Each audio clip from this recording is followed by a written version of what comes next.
ব্যক্তিটা সে যে শিরক লালন করে, যে নিজেই খোদা হয়ে কাজ করছে, তাকে কি তুমি ইসলামের দাওয়াত দাও, তাওহীদের দাওয়াত দাও। তিনি দাওয়াত দিতে গেলেন।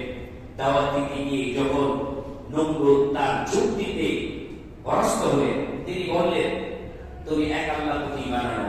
তখন বলল, তুমি কোন আল্লাহ থেকে আহ্বান করছো? তোমার আল্লাহ পরিচয় তুলে ধরো। ইব্রাহিম সাল্লাল্লাহু আলাইহি ওয়াসাল্লাম বলছেন, আমি সেই আল্লাহর ইবাদত করি যে আল্লাহ মৃত্যু এবং জীবনের মালিক। জীবন দেন, মৃত্যু দেন কে? যার হাতে জীবন এবং মরণ, তার ইবাদত করি আমি। নতুন ধরে এটা আমারও হাতে আছে, এই ক্ষমতা আমারও হাতে আছে। সাথে সাথে একজন নিরপরাধ মানুষকে এনে বলেন, জ্বলন্ত বলেন কেটে ফেল, গলা কেটে ফেল, মৃত্যু দিয়ে দিল। আবার একজন আসামি, ফাঁসির আসামি, তাকে মুক্তি করে দিল। এই জন্য মানিয়ে ব্যাপার। ইব্রাহিম আলাইহিস সালাম তো অবাক হয়ে গেলেন, কি যুক্তি দাঁড় করানো? আমি বললাম আমার আল্লাহ এটা পারে, আর সে কি দেখাই দিল সেও এটা পারে।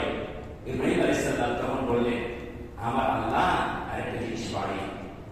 পূর্ব আকাশ থেকে প্রতিদিন সূর্য ওঠায়, পশ্চিম থেকে ডুবায়। তোমার যদি ক্ষমতা থাকে, আগামীকালকে পশ্চিম